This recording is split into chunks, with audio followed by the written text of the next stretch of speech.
and welcome to Unglamorous in the City with Smith Rao. Guys, I am excited to have my first guy on the podcast. Let's just start with that. Let's just throw it out there because it's pretty obvious. But this is one of my dear friends, Anthony Palumba. And I'm just looking at my card to make sure I get your title right because it's a good one. Assistant Professor of Business Administration at the Darden School of Business, the University of Virginia. Yeah. Anthony, welcome to the podcast. Thank you so much. Today is the day to be here. The Knicks parade. 1 hour away from here. I am so excited. We are both in blue and black. I mean, we didn't even talk about this. Nope. We just kind of coordinated it without even knowing. Well, just as two New Yorkers, right? I mean, this is what we do. Exactly. And it's such an exciting day because of the Knicks. Yep. As we speak, actually, the parade has just started. Yep. This, of course, will air in a couple of weeks. But the parade has just started. Mm-hmm. So it's just a great day to be in the city. And it's a great day to do a podcast. Absolutely. Sorry, I thought it was at 11 for some reason. Never mind. The parade is starting. I think it's 10. Either way, people have been there since last night. Yes. So technically, it started last night for some people. Because did you see that? There were people that were actually camping out. Yes. And people getting the 5 a.m. and 6 a.m. trains from the suburbs where I'm at. Like, people are, it's 53 years. I mean, this is what people want. Were the trains crowded, by the way? Yeah, the trains were crowded. A lot of Brunson sitting all over the place. So really, really crazy. Some Pat Ewing jerseys as well. But yeah, trains are loaded. People are pumped. People are excited. Yeah. I mean, to your point, 53 years. We may not get this for another 53 years. I was doing the math on that, and like 2026 plus 53 is like, what, 2079? Like that's a sci-fi movie. That doesn't even, I couldn't even fathom that. That's a great analogy, actually. It is like a sci-fi movie. It's 2079, the next Knicks title. I mean, God, shoot me. Now I'm just like, God, should we go to the parade after this? Probably not, though, right? Do we want to really endure all the crowds? This is true. We might see a hand of a player. Maybe. One single player. One single player's hand, maybe. Well, fun fact, I go to this bar here in the city. I'll probably go there tonight. And I saw, this place had posted that the Knicks actually had their after-hour party there. Whoa. Yeah, so I was pretty excited about that. I'm like, so maybe I'll go there tonight, and who knows, maybe it's part 2. That's crazy. Yeah. I feel like they have after parties in the smallest places in the city, so like nobody can get in. Yeah, well, it's a very cool spot. Okay. Like you kind of, if you know, you know. Yeah. One of those spots, right? Yeah. DM me if you want the name, I'll give it to you. But it's one of, although you can go on Instagram and see it in 2 seconds. But it is one of those spots that if you know, you know. And I noticed that they had that post, I think on Tuesday it was, they had the celebration. So everyone, I just feel like this week has been so exciting in New York because everyone has been celebrating the Knicks win and everyone has kind of been coming together. Yeah, well, there's a catharsis there, right? Like, without getting too political, like turn on the news for 5 minutes, man. Like, it's not great. And Mamdani has come into the city, like him or hate him, with like a lot of energy, a lot of interest, and he's showing up all over the place. Like, he is accessible. So I also, kudos to him, AOC, other people just showing up and saying like, yeah, no, I can put my jersey on and just hang out with people and that I'm not removed. And I think there's a certain palpable energy the city wants. After COVID, after a lot of different things, we now have this to hang our hat on. Exactly. And that's true. That's a really good point, right? We've been through so much. I mean, not only as New Yorkers, just throughout the world. Totally. People have been through so much. And so to have these kind of things, I mean, obviously it's a big win, but it's also small wins too, right? For people that have just been navigating a lot of unglamorous things, Anthony. That's right. And that's what we're here for, to talk about unglamorous things. I had to throw it in. I'm like, you know what? That's a good plug for Unglamorous in the City. Right. We have been navigating a lot of unglamorous things. And so this just feels nice. The World Cup is going on now as we speak. I mean, it's just such a great time to be in New York City. Well, it reminds us, too, that, like, you have to go through unglamorous shit to get glamorous. Like, the Knicks had a lot of losing seasons before this 16-3 playoff run. So it's a reminder, I think, to keep grinding and keep screaming into the void in front of you. Matthew McConaughey says, it's all mystery in front of us, it's all science behind us, right? And I think sometimes you have to, even if things are mysterious in front of you, you have to persevere. I love a good Matthew McConaughey reference, so thank you for that. I think that's the first one on the podcast, so thank you for that. Yes, that's great. That's a great quote. That's a great quote. All right. Well, Anthony, I feel like we could keep talking about the Knicks, but I want to make sure we talk about you because so Anthony and I have known each other for a couple of years now. Shout out to Syracuse, where we both went to school at different times. I think I'm a little older than you. But shoot out to Syracuse. New House Mafia. We're here. New House Mafia. That's what they call us. So anyone listening or watching, if you're part of New House, give me, shoot me a DM or comment in the comments because, we love our Syracuse people. We do. Yeah, and we're very proud of where we went. We have a great network, I feel like, of people. And so we met through a mutual friend. And, it's like, and he was also a Syracuse guy. So it's just a big Syracuse love fest over here. That's right. That's orange, which we are not wearing orange, of all things, to talk about Syracuse. And actually with the Knicks, wait a minute. Yeah, we missed our orange memo. This is true. But blue and black, I feel, 2/3 of the way there. Exactly. Yeah. At least we got the blue cover. Absolutely. And the Knicks have been black and blue for quite some time. So maybe these colors are also representing the unglamorous path that they've had to take. I love it. I know. There's a lot of unglamorous things to talk about today. So I want to start off with you. Of course, I gave your fancy title. And congratulations. Thank you. Anthony really kills it. Obviously, we'll talk all about the things that you juggle. Yeah. But let's start with work. So for everyone, listening and watching, tell people what you do. Oh my gosh, man. I feel like I'm still figuring it out as I go along, but maybe that's just how life is. So my research deals a lot with media consumption and entertainment strategy. Right now, I'm really fixated on thinking through how can we take cultural products like scripts and Nielsen ratings and 10K financials and begin to understand how can we analyze scripts based on emotions in the script. So essentially, how can you build a model based on emotion, story arcs in a script to understand how they impact financials, viewership, all of these things? And it's a hotly contested area, content analytics, because, you're kind of poking your, can I curse on this? You can. You know what? You can. Thanks for asking. You can, because there's a little button, there's a little check mark on YouTube hysterical. That's that really, says, really is there good. Explicit lyrics? So now there are explicit lyrics. Explicit lyrics. So now I can share the same label as like Fat Joe and Ja Rule and 50 Cent. Great. Fantastic. Exactly. So poking my ass into what artists do. Like an artist, Scorsese is not going to write a movie and say, here, Anthony, like, should I do this? Can you analyze this? But we're also in a place where a lot of tech firms, a lot of platform-centric people will say, like, what is the research? Like, can we do research more upfront for a movie, for a TV show, before it's shot? And then we got to go back and do reshoots. So this is a compelling area for me. I'm building a script tool as well to analyze scripts. But it is done with love to help elevate artistry. By no means am I interested in stealing things from people, but serving as a tool, as a dashboard, as a function to help artists. After all, even financiers use dashboards. I know Leo da Vinci did it. I know Frida Kahlo did it. But I think we're in a very interesting age with can you optimize art, which is a very provocative question. And there are pros and cons and a lot of different arguments to make around that. But those are the conceptual oceans I'm swimming in right now. Okay, so that sounds so cool. First of all, like, just side note, that sounds so baller when you're just like, what do you do? And you say that. Like, how cool is that? So how did you get into it? I know, obviously, you have your PhD and you have, of course, your Syracuse education, but how did you get into it? How did you know that this is what you wanted to do? I did not. I did not. A decade ago, my training was in survey work and focus group work. My PhD is in media. I am also a University of Florida Gator. I got a job working at Darden as a faculty member, began seeing a lot of machine learning, a lot of data science going on, and just saying to myself, oh shit, like I thought I was done. I'm not. I need to learn these tools to become effectual and in any level. And so to have the humility and hope, long sight to see, or long view to say, it has to change. So I took some boot camps. I began taking econometrics courses, which I won't bore your audience with.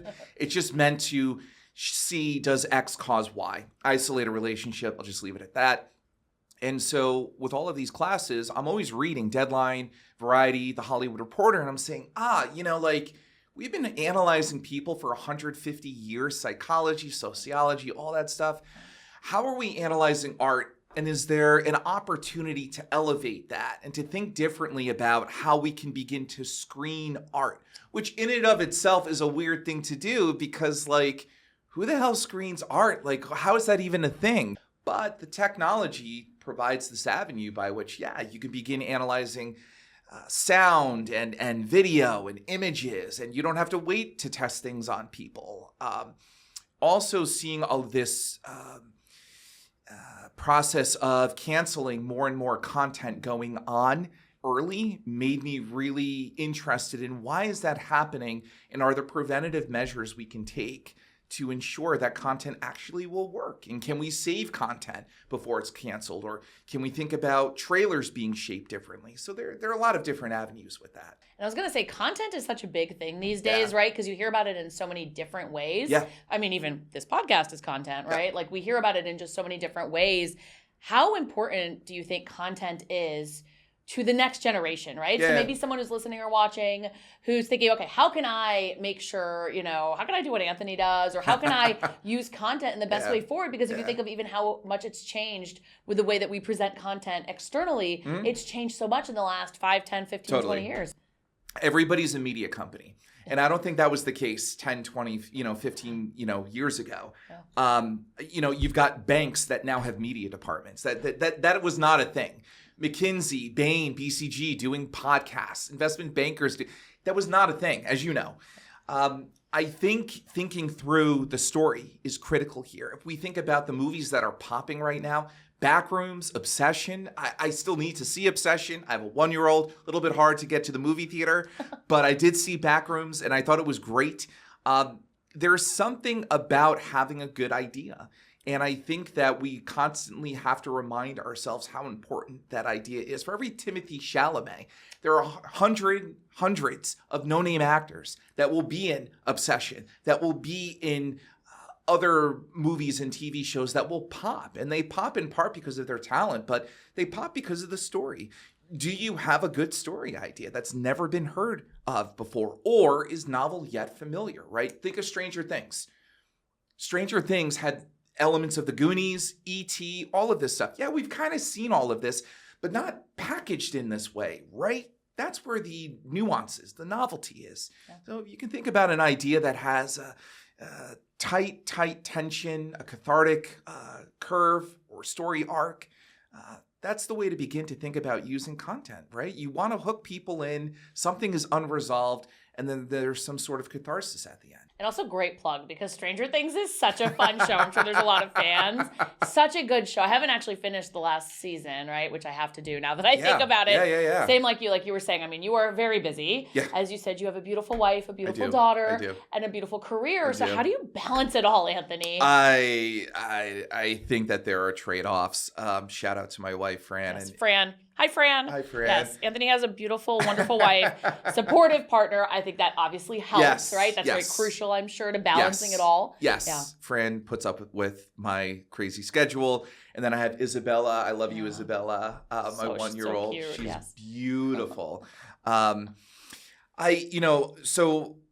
One thing is at Darden, I'm able to stack my teaching. So 16 weeks out of the year I teach, right? So that's helpful when commuting back from LaGuardia to Charlottesville, Virginia, pardon me. Right, we do have to shout that out. You travel quite a bit because you go back and forth. Yeah, I do. You're not doing your classes remotely. You're doing them in person. No, I'm doing them in person, and Darden's been very, very good about that. I've been very grateful for that. We're lucky to have you too. Let's not forget that. Yeah, I've had more and more, I've had people tell me that, and, Darden was there before me, it'll be there after me. So yes, I'm sure that there is something I offer, but there's a humility, I think, with institutions, right, that have been there before you and after you, but I appreciate that. Yep. I don't know how I balance things. Currently, I've got at least a dozen studies going and at least 5 to 7 business cases along with consulting. Not that I want to give a laundry list. I think it is getting up early. It is figuring out 1 to 2 things I can crush that day off my list as best as I can and going full throttle. Working out helps because you want to stay focused. A good diet helps. Fran has, and I've wanted to be this way, has gotten me more toward vegetarian stuff, just really thinking about whole foods and the things of that sort. Good night's sleep. Try to go to bed at 9:30. Try. Sometimes it's 10, 10:30.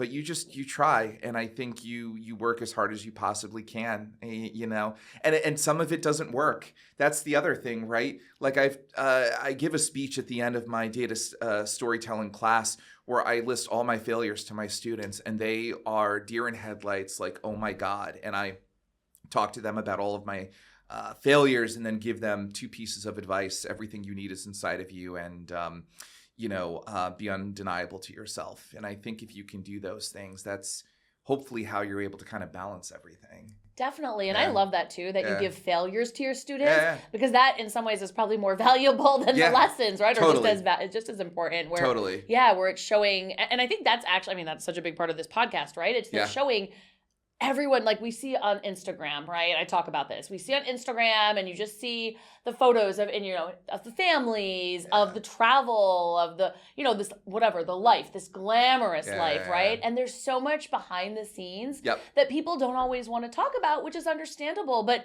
I feel like sometimes we absolutely should have these conversations because we may look like we have our shit together and we do in some ways, obviously, but we're also figuring it out behind the scenes. Yeah.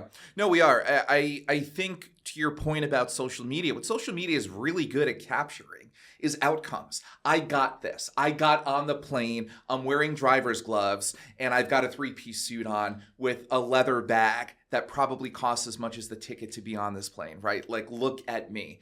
But that photo comes at the end of you putting on the suit, getting the bag, getting the ticket. It doesn't capture the process. And a lot of those photos are puffery. They're not even real. It's people paying for the privilege to be on a plane to do a stupid photo shoot. Anyhow, assuming that it's real, assuming that you've got all of this, it doesn't capture the 3 business failures that you had beforehand, right? Media is meant to compartmentalize and isolate singular moments. It's not good at capturing process. It just isn't. We don't have the mechanisms in place in life to really understand process. Unless somebody sits down and listens to a podcast, it's not going to happen.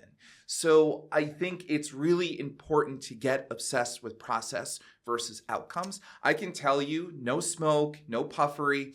When I began focusing on process rather than outcomes, everything seemed to change for me.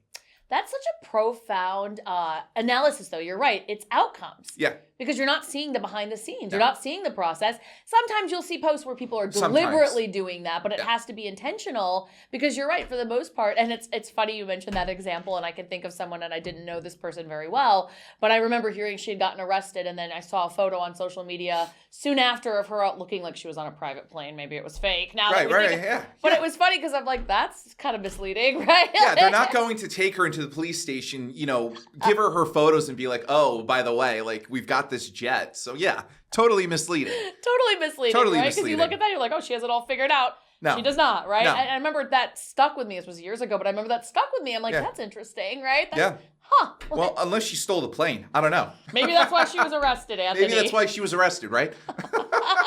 Maybe, you know what? Mystery solved, Anthony. After so many years, mystery solved. I think she stole the plane. I think she stole the plane. If you're watching, we know you stole the plane.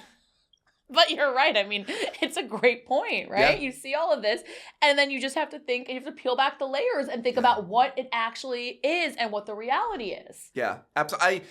More and more, like, as I age into being a middle-aged professor, although some people will still say young professor, whatever. I think I more and more become interested in this idea that we're all panning for gold, that it really is that Aaron Judge is celebrated for like crushing 50, 60 home run dingers a year on the New York Yankees, and he'll hit maybe 300. That means he fails 70% of the time. Like, it is so crucial to remind ourselves and to become obsessed with process. Two people I really, really loved reading their bios because they were obsessed with process. Michael Jordan, Kobe Bryant. Kobe Bryant in particular might have been even slightly more obsessive than Jordan, but constantly thinking about, what do I need to do to get better, and not worrying about outcomes. Darden, we have a case method style. So we come to class, we've all read a case, there are no PowerPoints. I am an acrobat without a safety net, because I'm writing on the board, interrogating students. We have a conversation, Smith, that for like an hour and 10, there might be a breakout group just for the sake of our sanity. But like that process, I'm thinking in the class how to elevate, but like, how did I prep for that? Because the preparation is what I'm obsessed with. I no longer care. I mean, I'm being a little cute. Of course I care. But I no longer care to the extent I care about prep with what happens in the classroom. Not even this mic I care about. It's okay. I dropped water here before, so it's all good. Unglamorous. Unglamorous. But we talk with our hands. Well, being an Italian American, right? What am I going to, I can't sit on them. I've tried. But I get obsessed with process. And like whatever happens in the classroom, like have I left it all on the court? I think that's the way healthier attitude. Yeah. That's so fascinating to me, right? Like that's just so fascinating, Anthony. Such good insights already, and we're just getting started. Just getting started. Okay. I love that I have a sheet of questions here, and I haven't even had to look at it because, I mean, Anthony does a lot of podcasts, to be fair, so you are very, very good at this. I knew you would be excellent. Anthony beat me to the studio, too. Like, perfect guest, Anthony. It's like, I knew you'd be engaging. I knew you'd be here early. And I was like, Anthony, the Knicks, there's the parade. You're like, I've got it. Don't worry. I've got it. All right. Fantastic. Let's go. So let's go to my first question here. We've probably already got through some of these. I do like this question, though. So this is the one that everyone sees the professor and thought leader, obviously when they're looking at you, right? But what was one of the least glamorous moments that got you here? Right? We've talked about, obviously, you talk about your failures, but what are one of the moments that stands out to you? One of the moments. So I think one of the moments that was critical for me was not having a good experience at a tri-state university that will go unmentioned. I know which one this is. Yes, you do. And going to Darden. So the university that will not be named here had a toxic environment where I was regularly berated for not kissing ass and not knowing my place. Granted, not causing any strife, not causing any issues, but also not engaging in toxic behavior. And I saw it from a lot of the senior faculty. And it was an interesting time to be at that place because I could see the dean coming into that college on that university's campus saying, we need to change things. We need to be more aggressive with research. We need to be more aggressive with teaching. We need to do better and get better. And I began winning awards and getting attention. And it was interesting to see some of the blowback. And I ultimately knew that I had an expiration date at that university. If I did not leave, something would have eventually happened to throw me out. And that's fine. I ultimately want to do good and be good. But that was unglamorous. It was unglamorous to be not a pariah, but not be well liked in the area. Some people really liked me. A lot of people did not. And learning how to navigate that at 28, 29, 30, saying like, I just finished my PhD, and thinking success would buy you more leverage, whereas in fact, it can alienate you. And that was a very foreign feeling I had never, ever thought that I would deal with.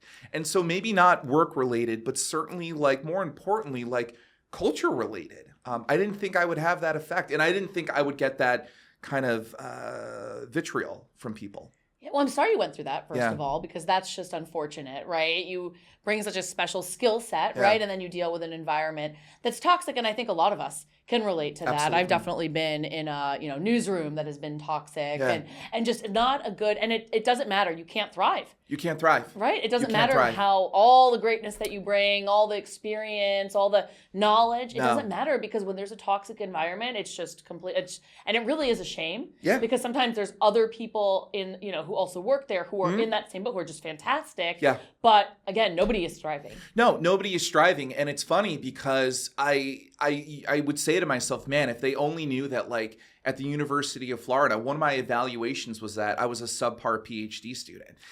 During my PhD, I was not cranking out enough research. And I was struggling with myself saying I don't know what else to do. And I felt as though I was not getting enough support. But then again, maybe I wasn't grinding enough, right? I mean, that's also something to think through.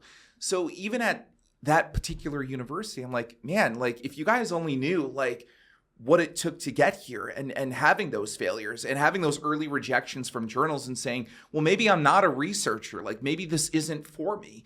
And then having your advisor at UF saying, yeah, you're kind of subpar right now.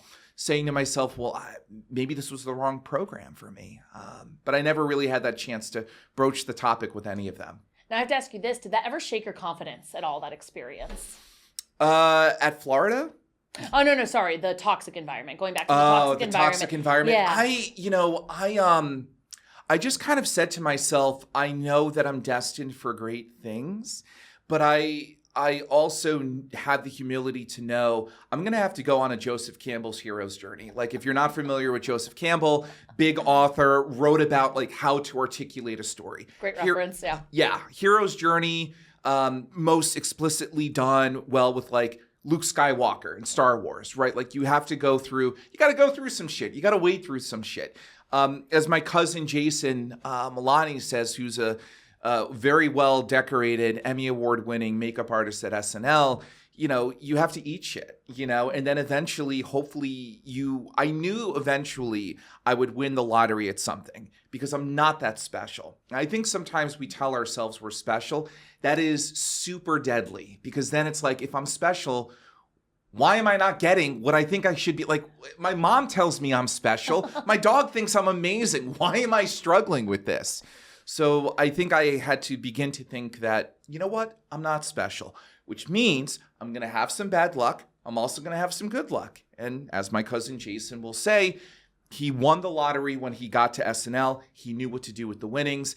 I feel the same way at Darden. I knew once I got the visiting assistantship for 1 year during COVID, which was a major very risky. I knew I had won the lottery and I was going to run through walls to know what to do with the winnings, the earnings, and to be able to stay there. What a great answer, right? Because I love that you say that, right? Like, I'm not special. No. Right? But I also know I have the skill set to do this, right? So you're right. And I love that you acknowledge that because when I worked in TV 20 years ago, I always said it's a lot of luck, right? Totally. And back then, it was even just, I don't like this way this person looks for whatever reason. Yep. It could be, I don't like her hair color. I don't like her appearance or his appearance or. Absolutely. Even terrible things like I don't like, this person's not the right skin color, like just terrible things. Yep. But you're right. So it's a little bit of luck, right? Because there's those things that you cannot control. Totally. But I do like that where it's like there's so many great, amazing people out there that are qualified to do this. I know if I get this and I'm given the opportunity, if I win the lottery, I know I can do a good job. That's right. But not thinking you're better than anyone. No. I think that is what I'm hearing in that. And I love that response. To be frank with you, like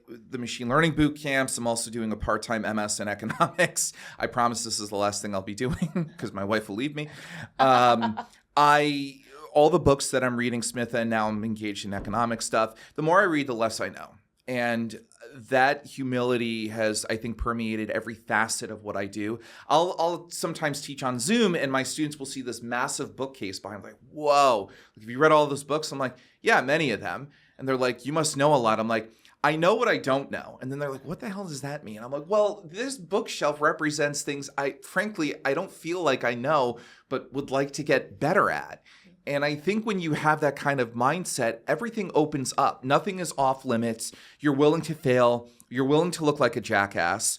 And I've looked like an ass plenty of times in my life, in the classroom, outside of the classroom, whatever it may be. And so I think when you have that relaxed approach to your veneer and how people view you, it doesn't matter. I get more itchy if I don't do something rather than fail at something.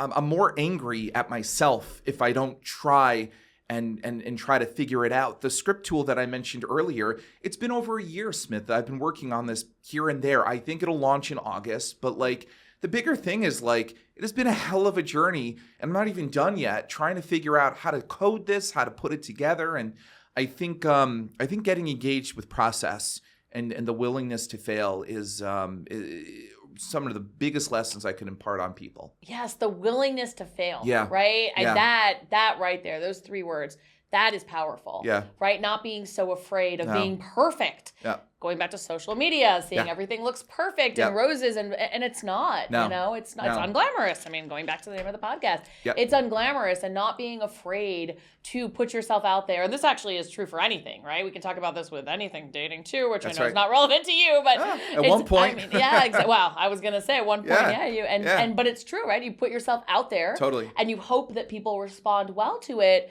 But it's a gamble sometimes. It's a gamble. It's a complete gamble. And I remember when I got the position at Darden, I think the first year they had 65 applications. And then I think the second year it had gone up to either 80 or close to 100.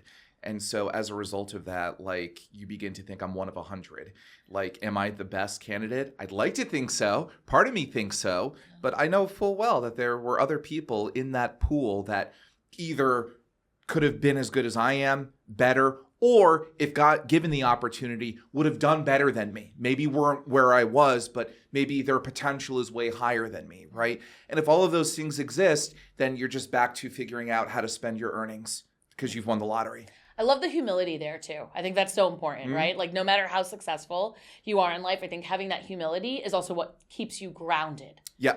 You know? Well, I try to be the dumbest person in the room. I get very frustrated if I'm the smartest person in the room. I don't like that feeling. I felt that feeling before. I do not now. I recently moved over to the data analytics and decision sciences department at Darden, and I'm the dumbest person in the room. There are people there with PhDs in operations management, in financial econometrics and computational stuff, and I'm just listening, man. I am learning. I am listening. I can't do proofing. I can't put letters in the research that I do in the mathematical formulas, but I am able to learn a lot, glean a lot, and be inspired. And I'm even on a project with one of them, actually two of them, the faculty members. And so I'm just, to be the dumbest person in the room is such a gift. And I frankly would encourage everybody listening to this, go figure out how to be the dumbest person in the room. And you know what? There are tech leaders that say this. I've heard this. Actually, I love this saying too, where it's you need to, or just even leaders in general, right? Who say, I don't want to be the smartest person in the room. I want to hire people that are smarter than me because otherwise my company is not going to scale. It's not going to grow. It's not going to scale. It's not going to be good for any of my employees if I hire people that are, that are dumber than me, basically. No, I know. And it's this trade-off with agency, right? Because you want to feel like you are, I don't know why this reference is coming up because it's a sexual and double entendre, but the master of your domain from Seinfeld. You guys can look it up. It's an episode about masturbation. You can look it up. You can look it up. But sorry, Mom. sorry. But being the master of your domain in a workplace means that all of this is due to me. I hold this. I hoard this. This is mine. And it's very primitive in that way. And I recognize because, in corporate life, people get laid off, people get fired, people relocate. It's all on me, right? I'm kind of a traveling nomad through my career from job to job. And so I understand why people hold on to things. But, I do think you lose a lot from that.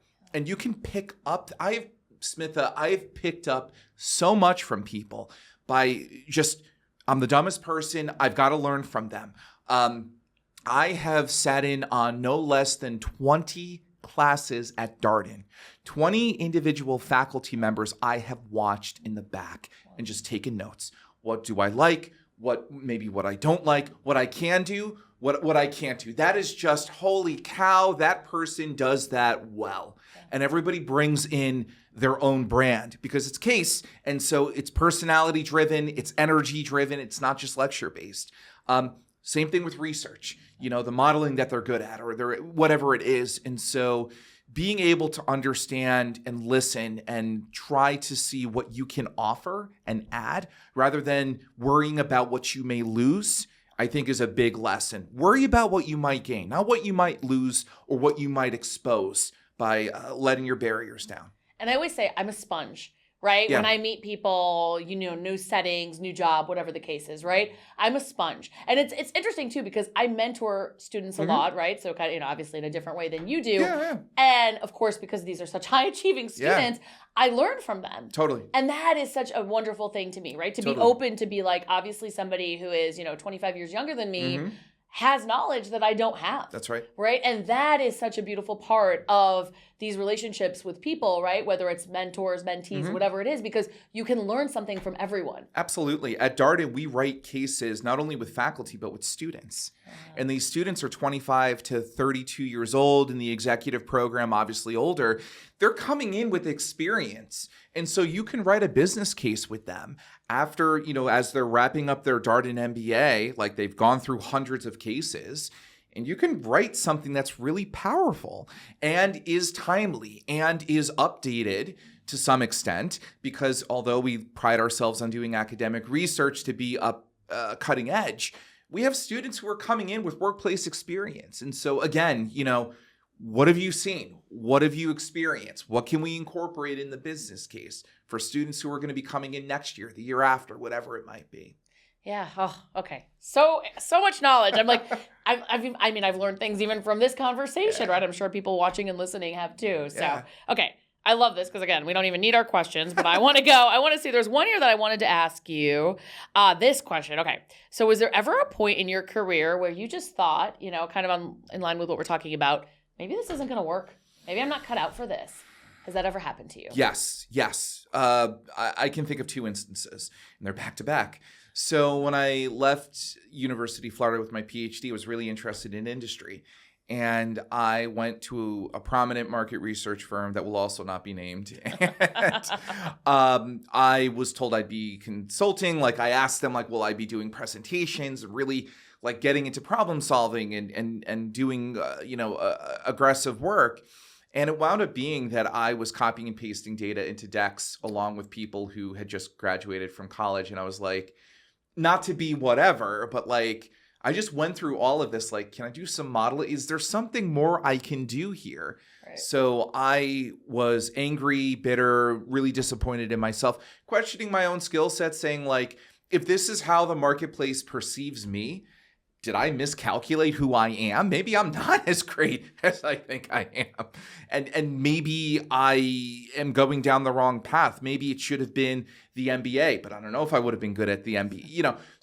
I began thinking about all of those things, left and went to go work at a community college, which is a major academic no-no if you want to go anywhere. And granted, the community college was an excellent experience. I've got no regrets. Yeah. But it is well known that you will not move on from community college. People get branded and other universities will not look your way if you want to jump.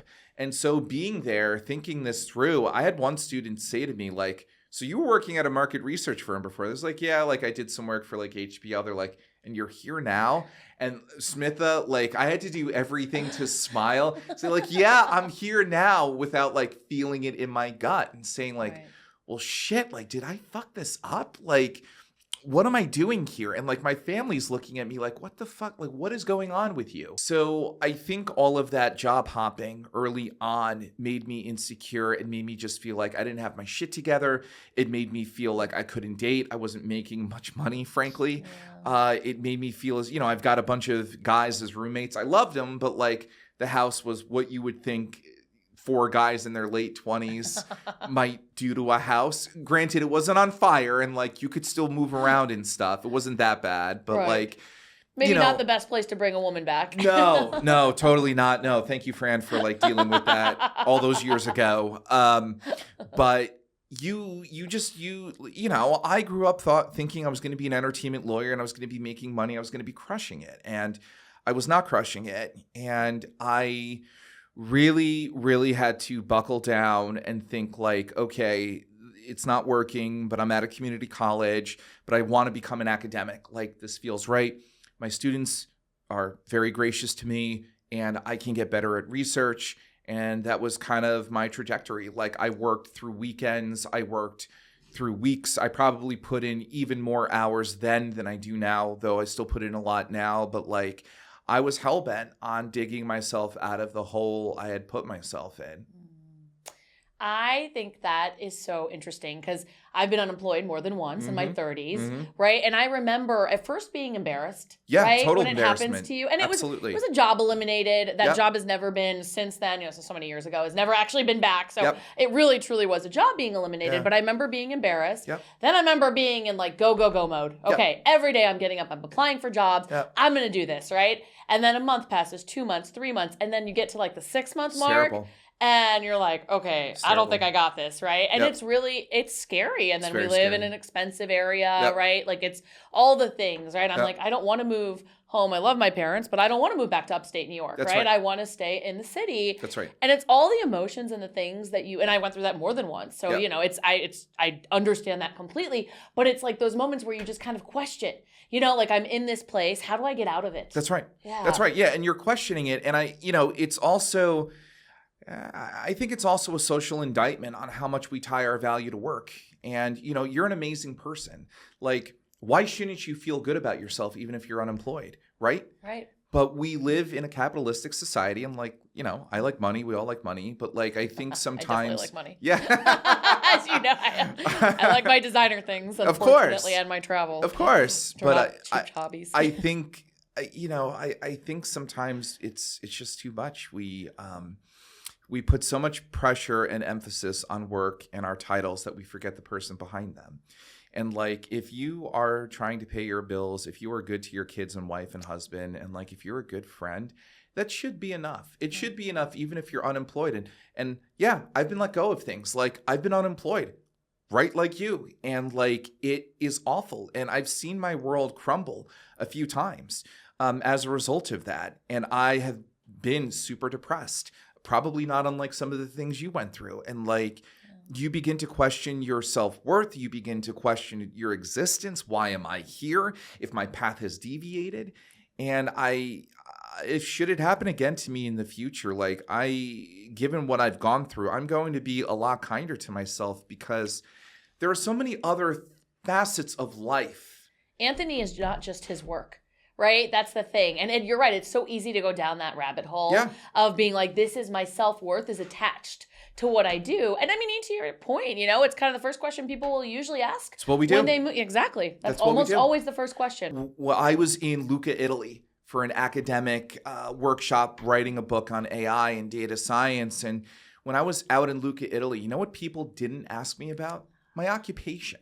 They were more interested in who I am as a person. Did I make it out to Florence to go check out the art and things like that? And then maybe 15, 20, half hour, minutes into the conversation, they'd say, oh, what is your research area?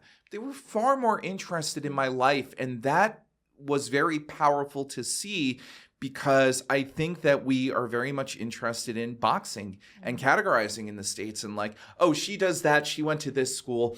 This is where I can rank her or box her or place her in or where I think he goes or how smart he is or how much, the clothes he wears. And I think it's just this environment of we process a lot of information. We're always trying to go faster than the technology we've invented.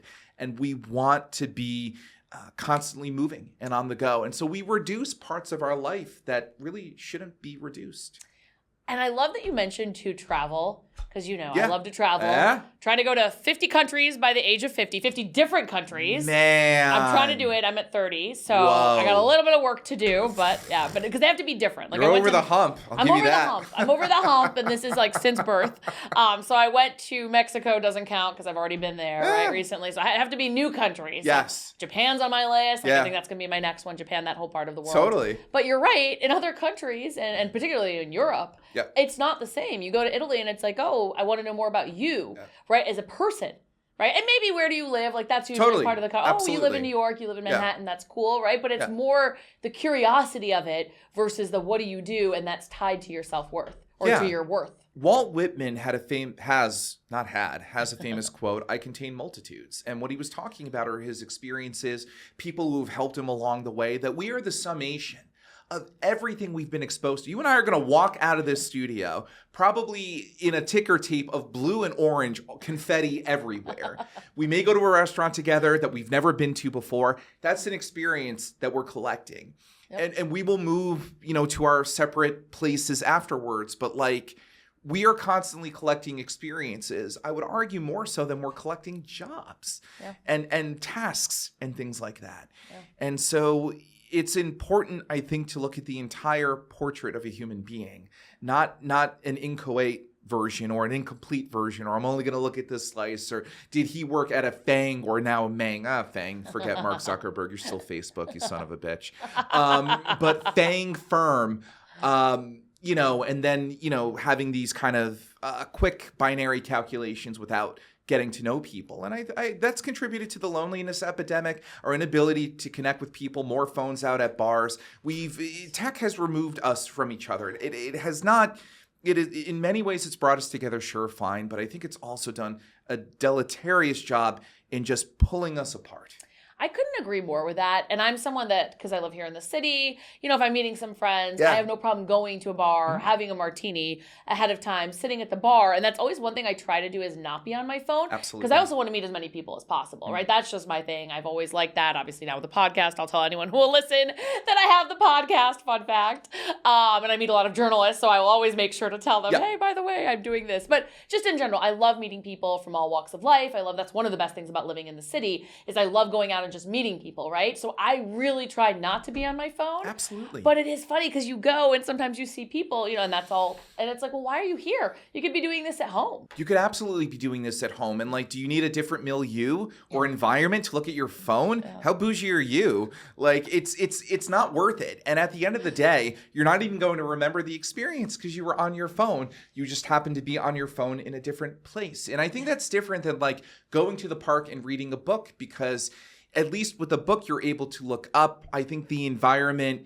helps you get more immersed in the book. It's more of a reflective process. You're reading art, you're consuming art. Social media, I think, has become, and as a media scholar, I think I can speak to this a little bit, it's become crack cocaine, man. and people are eating bags of Doritos as they're going on TikTok in place of the tiramisu. Great Gatsby, that book, that's tiramisu, man. That's absolutely tiramisu from Carmine's.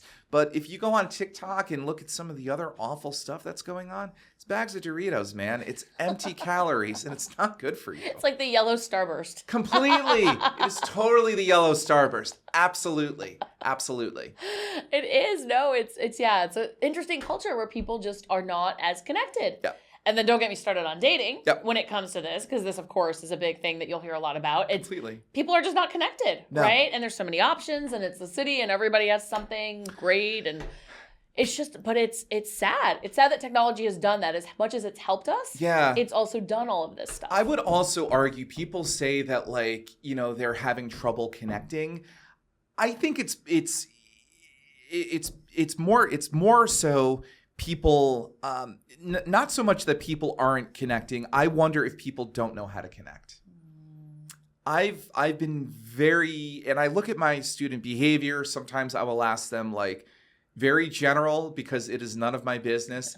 How is the dating at Darden? How is the social life at Darden? Are you guys able to have fun out of the class? I don't need details. I will hear regularly the dating is awful. I will hear that the social life is pretty good. Social life is always good at business school because everybody's networking and everybody wants to know everybody. So that usually doesn't suffer.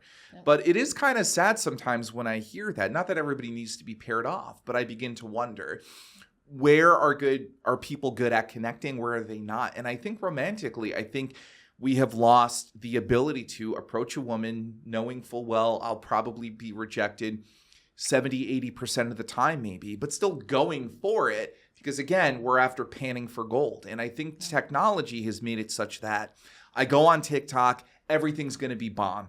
Everything's going to be incredible because TikTok knows me. All the videos are great. So everything's amazing. We're losing our slack and our thick skin to fail, and that you have to wade through stuff. So I think we shrink from uncomfortable situations. Who wants to ask a girl out? Screw that. I'd rather go on Bumble and then just talk to the women who want me. But swipe. But that gives a false. It's survivorship's bias. You're only paying attention to the women who are interested in you, and then you don't want to get rejected. It doesn't work, man. It doesn't work. The apps are terrible. Apps are terrible. Real life is better. Yes. But then it also, are you meeting people with the same intentionality as you? Do you want the same things? Are you aligned? Absolutely. Are you going to meet your future partner 2 a.m. at a bar? Probably not. Probably not. No. Yeah. And then I've had friends complain to me like, I can't meet any. I'm like, well, what are you doing? They're like, oh, well, like I'm at 2 a.m. at a bar and like looking for women a decade younger than me. I'm like, well, feel free to. There's nothing wrong with that. But like they may be after other things than you are. And anybody would be if they're at a bar at 2 a.m. So what are we doing here? Well, and I, as someone in my 40s now, right? So that's, the age is definitely something I'm noticing now that I'm single. And I have to say, like, I'm like, you are a grown 50-year-old man. Why are you pining after 30-year-olds? But it's working, right? That's why, because it's working. Yeah. Right? And I'm like, I guess you don't care about XYZ. And if you want kids, I get it, right? You're going to go after someone younger. So that is maybe one exception. But otherwise, it's like, why are you doing this? Like, don't you want to have intellectual conversations with people that are like-minded? And I'm not saying everyone's like this, but there is definitely a culture of younger. And it's interesting because I think it's just fascinating. But then it's funny, then you talk to the 20-year-olds who are also struggling with dating, right? So you're like, where is it good? Like, is it in your 60s? Is that the best? The 70s, the nursing home? Is that what we have to do, is go to the nursing home? Without turning this into a sociological examination of postmodern society, I think that high costs and I think that salaries that have not moved and I think inequalities have just upended everything. You can't get into a house. You can't get into an apartment. You can't afford a car. You're not feeling as a male. And this goes back to what I was saying. You're not feeling virile. You're not feeling like, I don't know that I could take care of anybody. I can barely take care of myself. Right. And I'm sure that there are, at least from the male perspective, there are tons of males in their 20s who are saying to themselves, how could I possibly approach this woman, buy her $20 drink because we're in Manhattan, and put off that I am some sort of guy that can do much more than that maybe once or twice a month? Will she still find me interesting or attractive? Yeah. That's an issue that we have to reconcile. We don't have time in the podcast for that, but I do think that we have other external societal issues that are just making dating just really, really treacherous to go through. I couldn't agree more. And I will say, to your point, I like that. It's good to hear that perspective too, because sometimes you're right. As a man, if you know you cannot provide barely for yourself, and especially we live in such an expensive region, right? So you can barely, and in our 20s, we're still figuring it all out. Mm-hmm. If you know you can't provide for yourself, I mean, that's actually admirable that it's like, okay, I don't think I want to put another woman. And it's funny because my perspective is, now that I'm older, I do not need you to take care of me. I can take care of myself and then some, but I want kindness. Yep. So where's the kindness? And I don't want bitterness. That's right. Because as you get a little older, of course, people have been through experiences. I totally get it. But I want the kindness and non-bitterness. And that is the thing. But it's funny. It's like, where do those two match? And that is further exacerbated and compounded by the fact that, like, if you are hit with a barrage of LinkedIn posts about people who are getting their law degrees at Michigan and are crushing it, then you really begin to think, holy Christ, I am nobody. I am nothing. I cannot compete in this pool. And so you begin to take yourself out of potential opportunities. You're like, why would I even play the game, right? It's not worth it. And so I think there have been myriad lost opportunities in places like New York City as a result, because people do not want to go out there and extend themselves. It's so true. And it's fascinating because I'm always told, like, New York is such a good place to date. Totally. Right? Oh my God, you have all. And I'm like, listen, I've lived in North Carolina, I've lived in Pennsylvania, I've lived in places where there's not the pool of people. So yes, we definitely have a pool of eligible men and women here, but it's still, there's so many. There's almost too many where then and then the age becomes a factor, like I was saying. So it's interesting because it's like a different set of problems. That's right. And then at Darden, it seems like it's a universal thing, I think. Yeah, I think with all of that, again, I think the most successful people in life have failed the most when it comes to dating, when it comes to business, when it comes to relationships. And I think Will Smith has a quote, and I don't know if it's him, but it comes along, it's along the lines of like, fail quick, fail fast, fail forward kind of thing. And what he's saying is like, find opportunities to fail, but knowing that if you fail, you will learn from it. Like there's something interesting if it doesn't work. And I've plugged that into my research. If I have an interesting hypothesis or research question, is this still interesting if it's not true? And I've tried to incorporate that into things that I try, other things that I go after. Like, I think finding information in failure and setting yourself up for that is interesting. Oh, I think there's this woman who is my age and we went to the same school and I think we have the same, like, maybe ethnic background. Oh, she didn't find me interesting. That's still interesting. Why? Is there something about me maybe that I don't recognize about myself, good or bad, right? But it's a weird, convoluted, at first, strange mindset, I think, to have. Ultimately, but I do think it's empowering to get us into the batter's box to take more swings and to fail more. I love that. Yes, and fail more, right? Fail more. And learn from the failure. Yeah. Not just fail and go on, but from it. Yeah, don't dwell on it. Yeah. Learn from it. Learn from it. I think you have to disabuse yourself of the notion that you were walking in perfect. I am walking in trying to get better. And I think if you have a bottom-up mindset rather than a top-down mindset, how am I going to fall versus, well, how am I going to climb? That's kind of a nice reframing of that issue, right? I'm more interested in climbing than falling. And if you're always climbing, then, well, I might, fall forward, not back then. And so I think it's a healthier mindset. 100%. I could not agree with that more. Okay, this is amazing. I feel like we can keep talking. I want to keep an eye on the time. Please. We have a couple of time for maybe one or two more questions. So we've talked about a lot of things, which I love. Let's see something here we haven't. Oh, this is a great one. Okay, if you could give your 25-year-old self a piece of advice. So one piece of advice, what would it be? When I was 25, I was beginning my PhD program. So we're assuming that I'm beginning my PhD program still.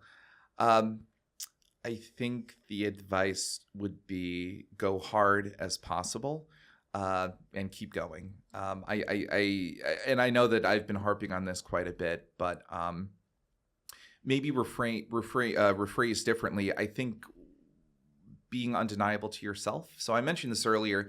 So I think figuring out the habits that you can have daily that will make yourself undeniable. Like, even if you fail, like, you have a process by which you design a study, do a lit review, do analytics, whatever.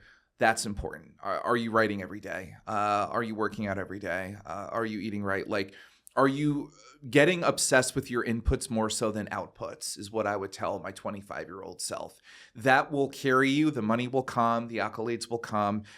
Nobody is standing in your way. I think when you become undeniable to yourself, the barriers that we perceive to be denying us from what we want erode. They erode, and just like the ebb and flow of the ocean, because there really is nothing in our way, right? It's just a matter of getting there and getting ourselves there. And so the universe is not conspiring against you, Anthony, who's 25 years old. It's not.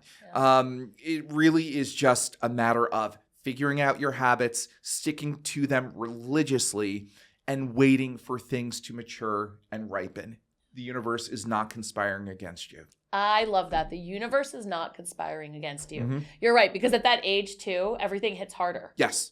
Right? Like, everything is the end of the world. And you look at it now and you're like, God, those problems were great. Yeah, I would nothing. Like, I remember having like a bad roommate, back in the day, and being like, God, I'd love that to be the problem now, right? Absolutely. Yeah, the problems that we perceive. I mean, there's a quote that's the biggest thing that's hurt somebody is the biggest thing to them, right? And I'm paraphrasing, I'm butchering that quote. But like we all to varying extents have things that have hurt us. Not all of us have gone through a job loss, or not all of us have lost our grandparents, right? So we also have varying degrees of like, oh my God, this is an issue. And some other people might say, the hell are you talking about, right? Somebody from the Middle East or a war-torn country or a place that has just a lot of political intransigence would say, That's your biggest issue. Like, I lost a buddy to like a bomb that was underground or whatever. Like, I have a limb torn off, right? So I think it's also, without being too extreme, I think it's also like, the worst thing that's happened to somebody is the worst thing that's happened. And remembering that and saying like, you've been through some stuff, but there are other people who've been through worse. Yeah, it's perspective. It's perspective. Yeah, it's perspective. It's perspective. Because that's actually, and that's such a great point, because it's like everything in life is perspective. Yeah. Right? And there are terrible things. I mean, anyone will tell you it's terrible to lose a loved one, right? Totally, like just 100%. Totally. But it's perspective, right? Yeah. It's like getting so upset. I always say, like, it's not going to upset me in 5 days and 5 months and 5 years. Like, try to move on from it. It's easier said than done. And in the moment, it can feel heavy. Totally. But if this isn't something I'm going to care about in 5 years, why am I dwelling on it, right? Even 5 months. 5 months. 5 hours. 5 hours, exactly. In some cases, 5 hours. Yeah. I've thought about that, and I've had to remind myself of that. When I have a journal rejection, or I'm frustrated with a colleague, or a colleague might be frustrated with me, I have to remind myself that like none of it matters. There's in The Office, which I love, Jim Halpert. He writes something on a chart or on a piece of paper, and he has to make like a job decision and a life decision, and it's he's got everything else written on the left-hand side, a line, and then his wife and kids. And that, to me, I've had to remind myself of that when I get stressed out, angry. I'm like, it's Fran and Isabella. Like, that's it. And I think for the people listening, if you don't have spouse, children, it's cool. Like, maybe it's a group of friends. Maybe it's just something. Parents, brothers. Sibling, yep. Totally. Like, or, maybe you just have a really, really incredible workplace culture. Maybe it's that. Maybe it's coworkers. Maybe it's a hobby, but like, or pets. Whatever it is, though, like, I think doing that exercise is really important, because that will help realign your priorities in life, right? Like, if Darden fired me tomorrow, I've been through it before, like, something good will happen because I know how to build momentum, and I'm also a good person. And like, there are plenty of other people listening to this podcast who are also really great people and know how to build momentum. And at the end of the day, it doesn't matter. Darden will not be on my tombstone, right? Like, that's the thing. Like, the brands that we carry those brands. The brands don't carry us. And so it doesn't matter ultimately. Like, it's a good high to tell people I'm from the Darden School of Business, but ultimately it's not on my tombstone, Smitha, and it's only a part of me. It's not all of me. And it's so true, because if you ever watch these, see these posts or watch these videos, people who are on their deathbed, and not to keep it morbid, but people are on their, they don't talk, very rarely do they talk about their job, unless, I don't know, maybe you've built an empire of some sort and you're happy you're going to pass it along or something, right? If there's a relevancy. But it is not about that. It is about family. It is about loved ones. It is about maybe the traveling the world, like whatever it is about those moments, right? That people remember, not like, oh, I was, I did well in my career and I climbed up the ranks. Like, that's not the kind of stuff that people remember. And that is something, too, that's just so important to keep in mind. And obviously jobs are important because they pay our bills. Yes. And money is important, but it's also not the all, end all, everything being, and I think that's a good reminder. I have friends who are super successful, like 1%ers, Smitha, who will text me and tell me that they still go through life kind of empty. And they all have something in common. They have not built out an infrastructure for relationships. Doesn't have to be romantic, but it does have to be social. And if you don't have people to share your life with, whether it's family, a romantic spouse, coworker, whoever it is, if you don't have groups of people, none of it matters. It's so true, right? Whatever your network looks like, whatever your people look like, right? If you don't have that, then there's no point. None of it matters. Yeah. All of the accolades that you have, like, it's great. They're temporary highs, no question. I was crying when I won some of the awards that I've won at Darden. 24 outstanding faculty member, 25, 40 under 40 best faculty, MBA faculty from poets and quants in the world. Congratulations. Thank you. Very big. Thank those you. Are great. Yeah. Big honors. And I don't say those to brag so much, but to say, like, I'm glad I have them. There's some career stability that comes with it.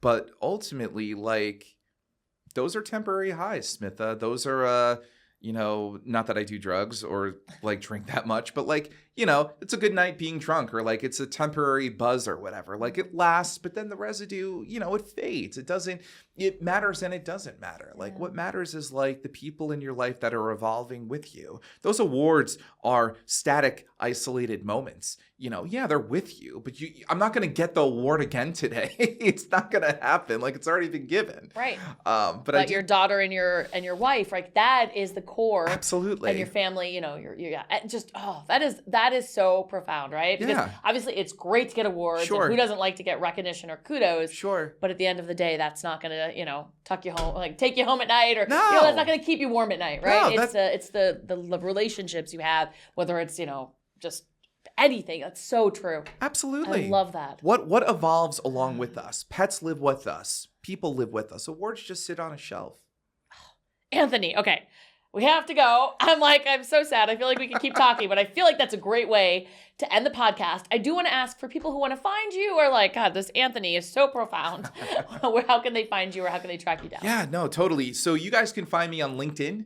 Anthony Palomba, might have PhD after it. The other way that you can find me is The Cultural Economist on Substack.